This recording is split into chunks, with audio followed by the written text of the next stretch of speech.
What's up, everybody, and welcome to episode 107 of the 214 Sports Show.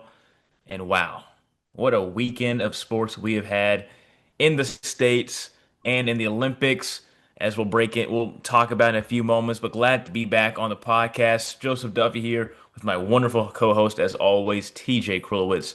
TJ, how are we feeling this Sunday morning of the recording?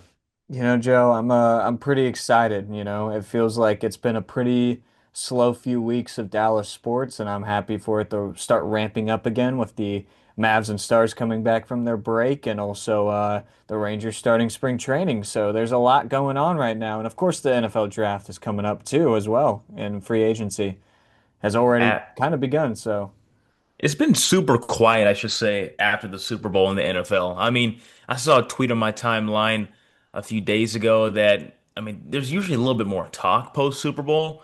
Obviously, mhm. there's no more games, but you usually see some more news coming out with the NFL after a Super Bowl champion has been crowned. But since the Seahawks have won, it's been eerily quiet.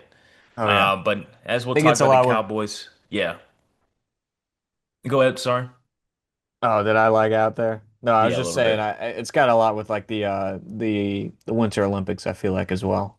For All sure. There's taking just a place lot of there. media clashing, as you saw in the All-Star weekend last week, and we discussed that how the NBA All-Star weekend, Saturday night specifically, had to kind of rush their content to get back to Milan. That's why they started during the daytime on the West Coast, which you never see for All-Star weekend. And we're done by 7 p.m. basically on All-Star Saturday night to go back to Milan. And speaking of Milan, TJ. More great news for the United States hockey team as you watched, I'm sure, and I watched as so many Americans watched the United States defeat their arch rival Canada. In overtime, Jack Hughes the game-winning goal to give the Americans their first gold medal since the Miracle on Ice year. Of course, that match was not the actual gold medal winning match, but that was the last time, the last year the United States won an Olympic gold medal at the Winter Olympics. TJ, your thoughts on that matchup? It was awesome. It was a great hockey matchup, and you talk about a low scoring affair. That's kind of my favorite games in hockey. There's so much tense feeling with a low scoring game. But I'm gonna be honest, Joe. I hoped both teams would lose. That's what I What? wanted. That's what I What? wanted. No, don't give me that what. I have a very strong allegiance to the Dallas Stars. And of course, I think, I love America, all right? Been here my whole life. I've actually never even left the country for a single second of my life. Oh, I've been wow. here my entire existence. I think it's a great country. But they kind of gave me a little stain on my shirt with this hockey roster that they composed of with the men's roster. And we've talked about this plenty of times. It's like a favorite shirt, I love repping US hockey and I love the exposure that hockey just got with a lot of people that we know, people from the South that don't know too much about the sport. But it's like getting a stain on your favorite shirt, and that stain is Jason Robertson. It's like Oh, it's still a great shirt. But that stain, man, that stain, it just lingers. You can't wear it that much anymore because you're embarrassed of it. And I hate the feeling for Robertson to not be able to be a part of that celebration and not to also add on. But Jake Ottinger, not getting any run throughout the Olympics was a big shame, especially with Jeremy Swayman getting run over him. That was very frustrating for me. So, and of course, I can never cheer for Canada. I think that team sucks. I don't like McKinnon. I don't like Mark Stone. I don't like anyone else on the team really, except for Thomas Harley. But he's the enemy here, and I just I thought it was pretty ironic that Canada was trying to talk about too many men on the ice for the oh, final get a penalty for that. we Look, saw what happened a few days ago, it's Canada. We ironic. saw It's that. ironic. Canada got helped. Canada got helped into that game anyways. And I go back and forth really. I was really rooting for Finland. I thought Finland was a good team to watch. They had one of their top players in Barkov not playing, and I really wanted to get them into the gold medal game with all the stars players that they had. And I go back and forth. Canada did get two goals in that third period that could have gone the other way very, very easily, especially the goalie interference call. I think if Finland did that, I think they would have called goalie interference, unfortunately. Um, but they did get outshot by 20 shots. And so Canada did kind of deserve to win that game. They did dominate after the second Finland goal. Ended up being what the Winter Olympics wanted, a gold medal game between Canada and the US, and they got what they wanted. They got a close game. They went into overtime. It was cinema. Connor Hellebuck is a fantastic goalie, and he finally showed up when it mattered. And you know what? Good for the team. But I hope to see Jason Robertson in that jersey in the next either Four Nations face-off or the next Winter Olympics, whichever's next for international competition. Well, we remember Stars fans chanting last playoff run going against the Winnipeg Jets, Otter's better. And, Hmm. you can't really argue with saving 40 of 41 with Connor Hellebuck being such a hero for the Americans in this matchup. It felt like Canada was really just skating on by, pun intended for sure, for a lot of this run in the Olympics. Unbelievable that Finland could not hold on after leading by two in that matchup. But that's how hockey goes sometimes. It could be a real cruel sport. It was cruel to Finland, and you see against the United States in the gold medal match how it felt like they were really dominating, especially in the start of that second period. I Hmm. mean, it felt like the United States hardly had possession. Felt like they were just playing defense that whole second period and the start of the third period. But the fact they held on after that double minor, I mean, that to me was one of the biggest points of the Yep. game, moments of the game, and having that 4 minute power play, also that they could not score on. That just kind of showed the offensive struggles in a way that the United States couldn't really get past. But that brings up to your point of Jason Robertson and how maybe he could have been the difference maker in that. Austin Matthews not making that shot. I know there's a lot of screenshot warriors on Twitter that want to post that moment of him not making that goal very low now near the net, but you know, sometimes you got to take that shot, and it felt like that's what they weren't doing a lot in the beginning of the game, not taking enough shots, and they were getting outshot. And Canada, unbelievable how they couldn't win that game because it seemed like they were just knocking on the door, skating by for another victory. Hmm. And the game is so cruel that in 3v3, I know John Cooper does not like it as he described after the game, but you know what? If they won, you wouldn't hear peep about it from him. So, Well, media controls everything, you know. You can't have sports without media. You can't have media without, well, you can have media without sports, really, technically, but you know, you need the media, and the media demanded that they needed to hurry up these games. They have other important stuff to show, and you know what? You got to play with the cards that you got dealt, and of course they're complaining. It's such a prideful thing for Canada to be better at something than America is, and they lost it, unfortunately. So. I mean, yeah, I'm not surprised that they're complaining. Nathan McKinnon also talked about saying, "You tell me who the better team was today." oof. Unfortunately, I think it's the team that won. That's just how it goes. If you can't score in a 5v3, you don't usually win that game. That's such a big point of emphasis is winning on the special teams. And Canada is supposed to be the king of, the power play with their top line of Celebrini, McDavid, and McKinnon. Couldn't get it done. And that's what lost them the game. McKinnon missed that wide open net on the, or wide open net on the weak side as well. And so, those are the things that lose games. And you usually see a team as polished as Canada not make those mistakes, but they did today and they lost because of it. And that's why they were the worst team today. And Nathan McKinnon will disagree, but of course, we disagree on a lot of things. I don't know how you don't say they don't have the advantage in 3v3 if anything. I know people like to say it's just They a absolutely do. flip of the coin of a thing in 3v3, but Jack Hughes, the Hughes brothers, um, and also the Kachucks. What a dynasty! The line that has gone through in hockey. Brock Nelson also has a great line in the team as well, having a relative on that Miracle on Ice squad. But how about that tribute as well to Gaudreau, Johnny Gaudreau, who Mhm. passed away tragically to a drunk driver. You think about what this meant for the country, and Mike Tirico really wrapped it up in a bow perfectly. It's amazing how a lot of these great broadcasters do this off the top of their heads. But he was saying basically how, This is a new generation's response to that Sidney Crosby OT goal that won it for Canada way back then in Vancouver. And this Hmm. generation watched that on TV, being inspired by that loss, and also the TJ Oshie, loss as well, and coming back to win this game in Milan, and what this could mean for the next generation of American hockey players because it's steadily grown in America, and you've seen it culminate in Milan. Do you agree with that, basically?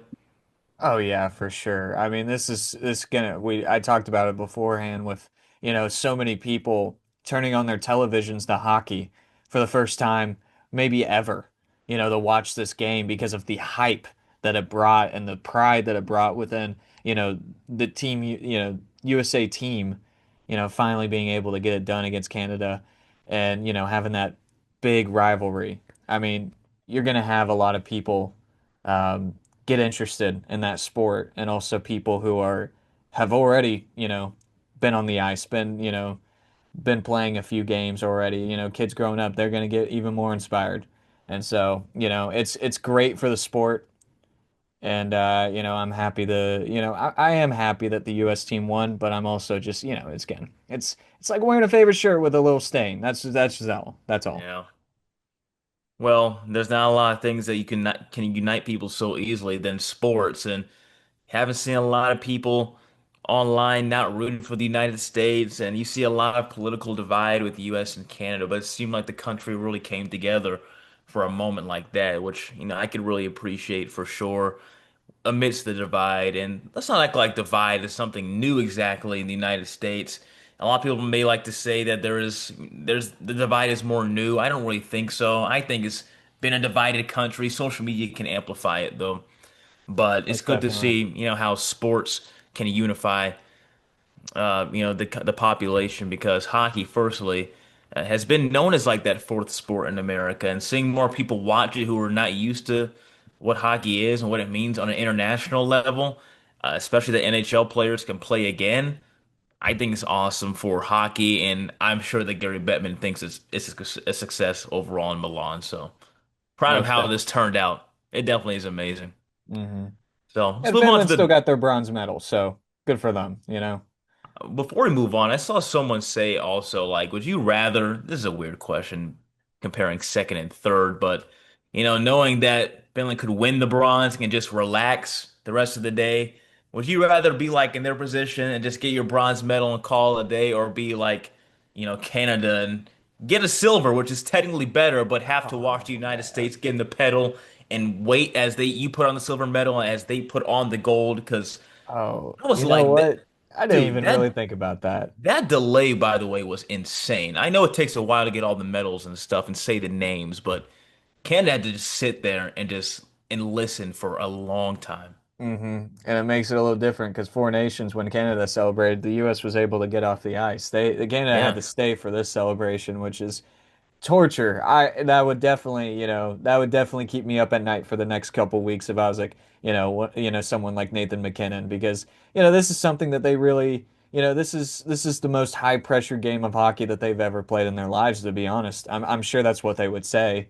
You get to represent Colorado, but then you get to represent the country you grew up in. And that's something that I'm sure McKinnon that was a more meaningful game than any other game that he's played. So I don't know. It's cool to have that opportunity, but I'm sure Finland is a lot happier than Canada is right now. So, you know what? Maybe it all worked out in the end. Maybe we all got the good storylines that we needed. I don't know. It was a great weekend of hockey, though. I'll tell you that. unfortunately, it was more bad news for the Dallas Stars, though, as Mikko Rantanen faced an unfortunate injury a few days Another reason to ago. hate Canada.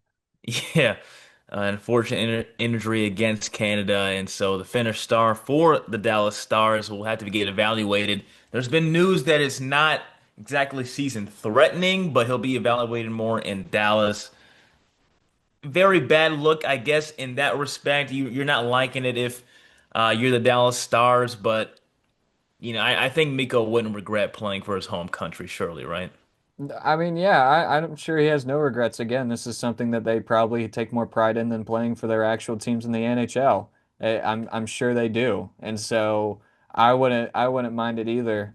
It's frustrating, and I think again this is going to be another talking point for the next Winter Olympics. Is this going to be possible for the players to play in the Winter Olympics again? Because I think the ownerships or the owners in the league are going to really push against it, against the players wanting to play because of what's been happening. The Kings, the Kings player who got hurt for the rest of the season. That's a big blow for somebody who's supposed to be having a break, technically. Hmm. So, I mean there's gonna be some discussion. I'm sure it's not gonna really change. I'm sure the positives outweigh the negatives overall, especially for viewership, especially for revenue. But you're talking about this is gonna happen. This will happen because this is more competitive hockey. This is playoff hockey, and players are gonna get hurt. Well, players do get hurt, and that's the risk you take every single time you get on the ice. Seeing that picture of Hughes after the game, and I can tell you that's going to be one of the most historic photographs in the history of American sports in general, but in sports, period, because having the flag draped over your neck and missing teeth and the arm up in the air, it doesn't get more American than that. It's What a pretty funny. legendary photo, and he might not get to buy a beer for quite a while, whatever bar he goes to. So Hmm. what a hero he was for the United States in overtime, a victory over Canada. Moving on to the Dallas Cowboys and it's payday for the bruising running back for the Dallas Cowboys, Javonte Williams, got re-signed. 3-year, $24 million deal. We talked about this 2 weeks ago. How vital is that re-signing of Javonte Williams? We've talked about Pickens in the past, but can you get another guy who could possibly replace Javonte Williams, or could you just find a way to get it in the draft? And they say, you know what, he had a really good yield. Let's bring him back after an 1,000-yard season after he's had injury issues in the past with the Broncos, had a great year with America's team. I love the signing. I can't disagree with you at all because, once you franchise tag George Pickens, there's really only one other person you got to really worry on offense to get back, and that's Javonte Williams, obviously. And, we don't have a viable second option right now, either between Malik Davis or Jaden Blue. I think both of them didn't really live up to what they could be. Of course, Malik Davis was kind of thrown in later in the season and had some good games, but, you know, if you lose Javonte Williams, I would not want Malik Davis as my starting running back. I'll tell you that. And, you're going to be too focused on building up that defense, especially in the draft and, free agency. Who knows, how you're going to perform in free agency, especially as the Cowboys. They don't really tend to sign big name players. And so what's going to happen with the running back position? There wasn't going to be a lot of good options out there. And so why not bring back the guy who had an 1,000-yard rushing season, is a great person in protection, is decent in the passing game as well, played great, and was just overall a very, very good, reliable back, and somebody who I would even compare to, third or fourth season Zeke, not his prime, but somebody who was starting to slip off a little bit, still was at an elite level. And that's who he was. That's who he reminded me of. He got those extra yards. He fought for them, and I'm happy about the signing for sure because there was really, if you don't re-sign him, I think the running back game takes a huge step back next season, and so not too bad. I'd have to agree, especially on one of your points, because I love Malik Davis, the former Florida Gator. I like what he does, but he's not an RB1 guy. He can break Absolutely away. not. He can break away for sure. You Oh saw yeah. it in that game against the Chiefs and one of those big Thanksgiving touchdowns he had. He can Hmm. break away occasionally, which is awesome, but he's not the guy you want toting the rock for, 13, 14 carries in a game Hmm. against a solid team. But this contract for Javonte Williams, in a way, it almost looks like a steal, being 3 years and $24 million, being that, the elite running backs of the league, like Saquon Barkley, are making 20 million per year. Williams had a better yard per carry, or yard per carry this year than Barkley, just by a little bit, not a lot, but I believe he had, let me see, I thought it was 4.5 yards a carry. Barkley had 4.1. It is an advantage of the Dallas Cowboys in that regard. I know Barkley is more prolific in the pass game, but if you can get a deal like this with Javonte, it's without a doubt, like, it's a win. It's a win, Yeah. and I can see how it's a steal. Hmm. because classic Cowboys football, the bread and butter is the run game. We've talked about this countless times. Getting that back after not being good running the ball, really since Tony Pollard's left the team, Hmm. this is a hallmark of this franchise. And getting that back, plus having a guy like George Pickens, who you just franchise tagged, can at least have you relieved for this next season coming up. So You know we the both offense is going agree. to be back. Yeah. And then It's Christian all Parker on about the the defense. other end, seeing how, like you were talking about, building this defense up, these signings on the side of offense allow you to really hone in and Hmm. focus on the defensive side of the ball. Yep. Parker has been um, building the staff on the defensive side of the ball. And I don't know if you saw the press conference, but there was no Jerry Jones, no Stephen Jones as Hmm. usual when they introduced these coordinators or head coaches. This was just Schottenheimer on his right. And so it really looked like, this is all Schottenheimer's work and wasn't too much Jerry involvement. But I thought that was a really interesting point to this press conference. It's weird, man. It's weird. He's he's the figure of the Dallas Cowboys, and it always seems like he wants to have his fingerprint on every single little thing, as much as even the coordinators getting hired. And it was a weird little thing about, not having him there. I wonder if he is trying to start to trust more other people, give them better roles. Maybe he really likes Brian Schottenheimer. I don't know because this is, it's interesting. It is interesting. This is a young guy in Javonte Williams, 25 years old, and also a young guy in coaching standards in Christian Parker, who is 34 years old. He was kind of firing me up with that press conference. I really hope he can live up to the hype because they have some work to do in the defensive side of the ball.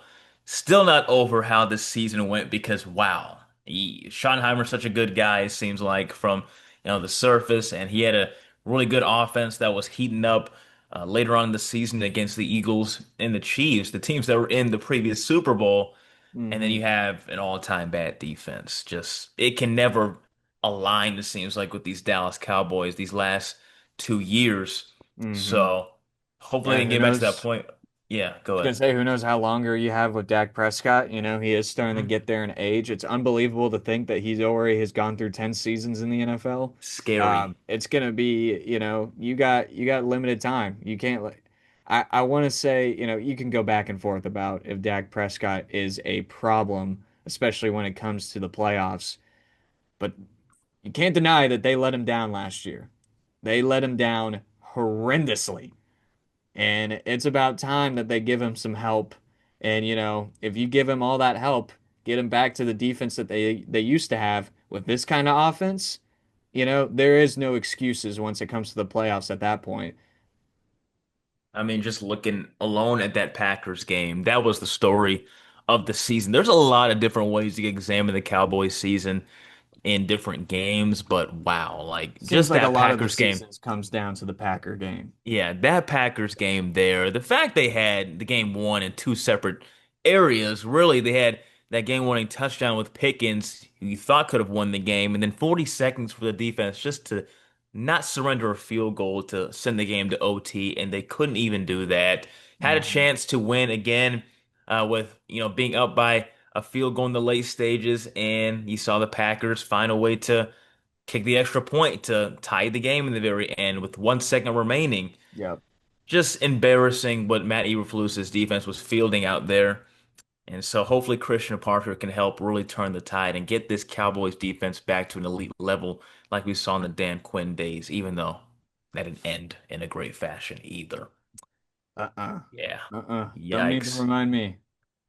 Real quickly, we'll go to the last two teams we'll talk about in the Dallas Mavericks. We're back to the regular season after All-Star break and just lost to the Minnesota Timberwolves. This team was fighting against a team that they seemingly just can't beat anymore. Seemed like they used to have the number of the Timberwolves back in the day, but as of late, in the past season and a half, 2 years, Minnesota has really taken over this rivalry or this matchup, I should say. Not really a Yeah, not rivalry. so much of a rivalry. Yeah. During this podcast and our recording, they are playing the Indiana Pacers, who have had a rough go of it this year since being in the NBA Finals. But looking at this game for the Mavericks going against Minnesota, your thoughts on what this lineup looked like being back from the All-Star break?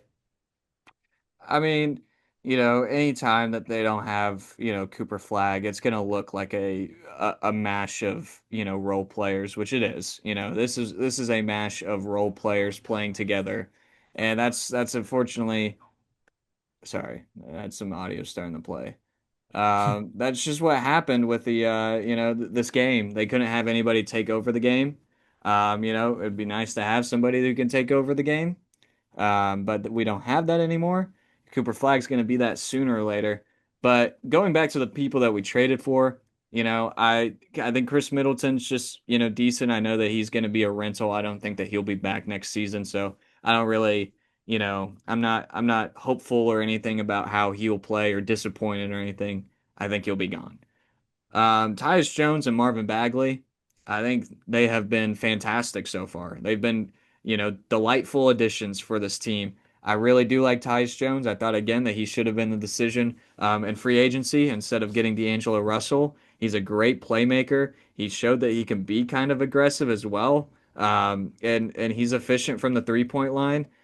So I mean, he's a fantastic player and a great player for somebody to get these players open, especially Cooper Flag when he will come back. And I really like Marvin Bagley. I mean, my goodness, it's almost like we're in like this like alternative universe where the Mavs took Marvin Bagley instead of Luca This is what we were in the talking about 2018 last week. draft. How weird is Um, this? but Like all um, the guys we've pitched to be Mavs are all Mavs when we didn't want them to now at this point. But it's funny. Yeah. It's No, I crazy. know. It is a little it's ironic, but I mean, he's decent with I wish he could be a little bit better with rim protection, especially since Rudy Gobert had a dominant game around the rim, especially because Daniel Gafford just hasn't been his usual form, especially around the basket. He's no, it doesn't feel like he's really much of a landlord anymore. He's been kind of, slowing down on rent. He's been letting his I tenants, like that. be you know, have a few weeks after the due date this season, Keep going with this. I love the analogy. but he's just gonna be. I wish that he would be better around the rim, Marvin Bagley, but he's still been really good, really solid, and I'll give him like a B plus rating. Tyus Jones, I'll give it A minus. Chris Middleton, I don't care. AJ Johnson, I also don't think he'll be that good. Chris Middleton, man. He had a I good love game the guy. against. I love the guy. Nice I love guy, Chris Middleton, but one of my favorite basketball players of all time, actually. I got a jersey. Let me for hold on. sure. I You was can waiting talk, for that. I was waiting but for I'm gonna go that. get my jersey.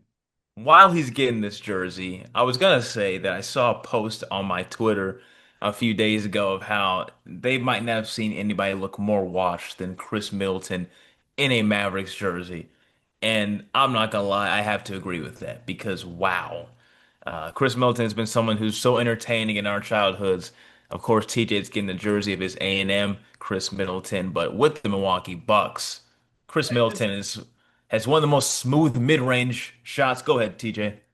No, I'm just showing that I'm not a faker. Like Yeah, you've been a fan. I've been a Chris Middleton supporter for a while now. Oh yeah, I believe you. I know the lore of you and Chris Middleton back at College Station. But I was saying, I saw a meme of how nobody's looked more washed as of late than Chris Middleton in a Mavs jersey, and I'm not gonna lie, it might be true. Even though he had a good game against Minnesota, but my goodness, he's getting up there in age, and that mid-range shot was so reliable with Milwaukee. He had a great run of it, especially in that championship year with Milwaukee. But yeah, he will not be here for long, you'd have to think, He's and he'll old, be out of man. there. Yeah, it's I it's think he's rough. lost purpose with the game right now. He went from a shitty situation to an equally shitty situation. And so, I mean, he's back home, and I think that that'll help him a little bit, but he's I Yeah. just poor guy going from Washington to Dallas. You hear that washed anthem basically, you blow my mind. Every time you see that, you're like, oh, don't let it be this guy. And yeah, Chris Middleton's been some edits as of late the last year, Poor guy. and you hate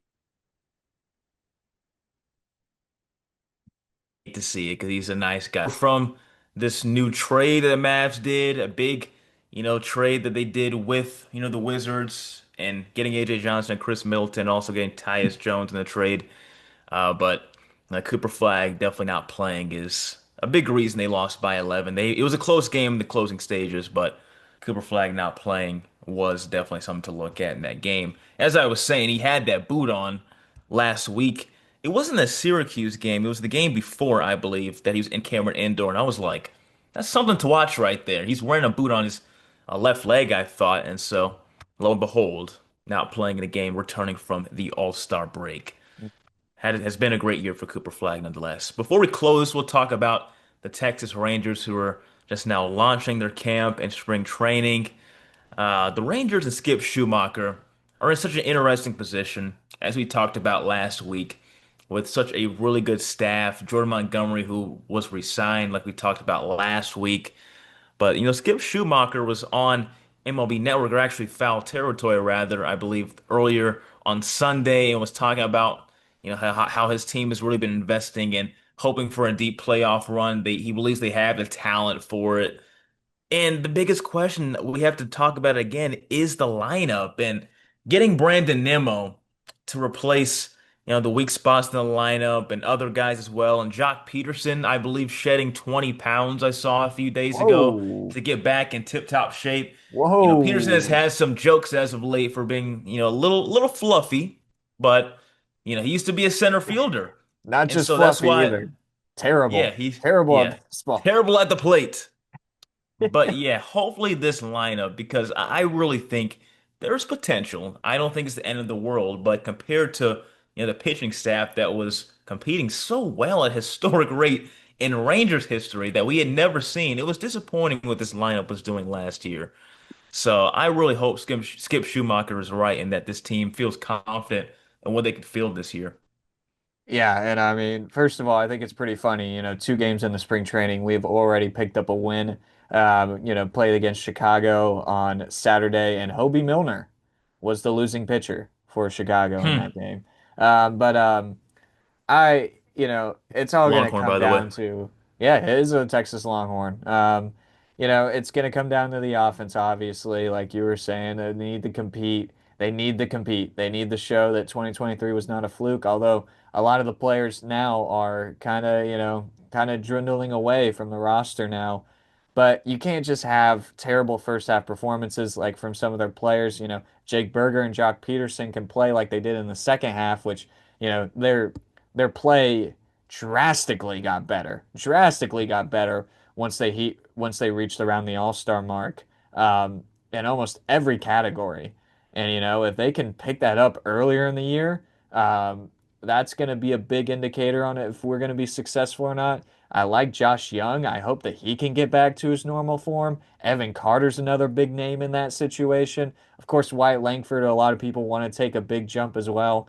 And I think another person who might be kind of under the radar right now is I really hope Sam Haggerty can have a great year. He had a good first spring training game, went 3 for 3.